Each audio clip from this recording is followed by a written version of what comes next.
I say who Black Diamonds. Who? I say who Black Diamonds. Who? Good morning. My name is Specialist Mitchell. Today I will be giving an unclassified informative brief on leader competencies. The purpose, to explain to you what leader competency is.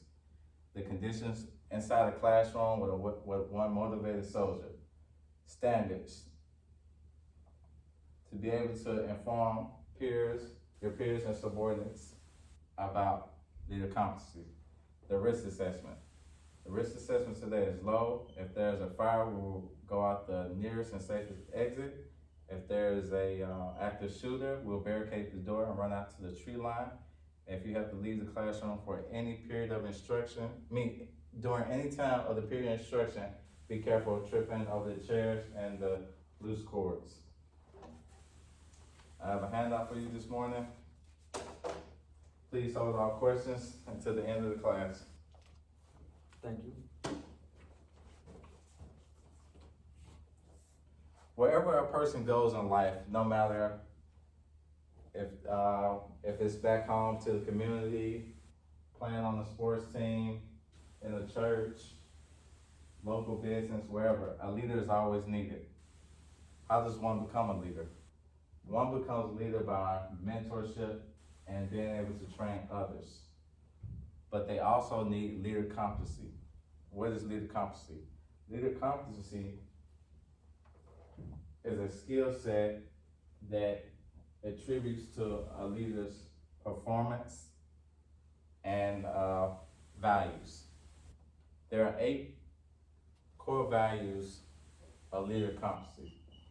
The first one, personal mastery. Personal mastery is pretty much self-discipline within yourself. You have to make sure you're physically fit, you maintain mental health. You're making sure you have integrity, doing the right thing at all times when no one's looking, being able to control yourself. Also, personal mastery is becoming proficient and above in your job. How you expect your subordinates to look up to you if you can't accomplish your own jobs? So how would you expect them to accomplish the task if you don't even know what you're doing yourself? Next one, leadership.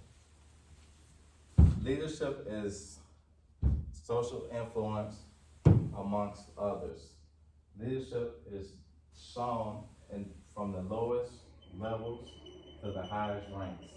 A person can show leadership just by, hey guys, it's Friday. Let's not wait until the boss comes down and tell us to clean up. You just take the initiative to get your people together, and from the respect that they have for you, they'll all come together and start cleaning up. That's leadership. Communication. Communication is very important because a leader needs to know how to communicate what he wants and needs and what he expects of others. A leader must also be able to communicate and inform his peers, subordinates, and superiors on what's going on. Keep them well informed, because no one wants to not be informed and come to work and get last minute things. So it's always good to have good communication. Building relationships. Building relationships go back to communication. For you to be a good leader, have a good team, you need to be able to communicate and build morale. Have communication with your team, professional and personal. Get to know them, who they are, on work and off work. Being able to build those type of relationships will mitigate conflicts within the job or any outside problems that may interfere with work. That's why it's important to communicate with your team and also build a relationship with them. When you build that relationship, it always builds trust between you and your subordinates. It lets them know that they can come to you for anything and you will take care of them no matter what, when, where, and why. Building a relationship does not just end right there with your team. You can also build relationships with people outside of your workforce or your workspace. Say, you work in the motor pool and you need fuel and your company doesn't have a fueler where you can go to, you have a friend that you met during the schoolhouse or wherever to go and get fuel from, call him up, hey man, I need some fuel, and he should be able to help you out. That's building relationships outside of your workspace, which is also called networking. If you know how to network, then you're adaptable. Being an adaptable leader is also important. As we know, today's world is always evolving. We must be able to evolve with the times that we live in. In today's era, it's technologies. Back then, they didn't have much technology. So imagine if, we didn't evolve back then to now. We'll still be stuck in the same mindset, and we probably won't win many wars. But you also have to be able not only evolve with the community, meaning with the world, but you also need to know how to be adaptable to any environment. So, if you go to overseas or you work with different types of culture, you need to be able to adapt to who they are and what they do. Make sure you don't offend them. That goes back to building relationships and team building. Development of others. It is important for our leader to develop others. He needs to leave his mark behind in the workspace. When a leader develops others, he is a mentor, he's teaching them, he's training them. How, as you as a leader, expect them to accomplish tasks and goals if you have not taken the time to develop their character during the work hours and off the work hours? When you develop your team or people around you, you mitigate conflicts or whatever it is, outside of work problems and inside work problems. Developing others. Developing others leads me to my next point, task management. As a leader, you must be able to manage tasks. You must not get overwhelmed with work, and you not be sloppy. You need to be well organized, and you need to be able to delegate to others. With you delegating to others that you have developed, that shows that you have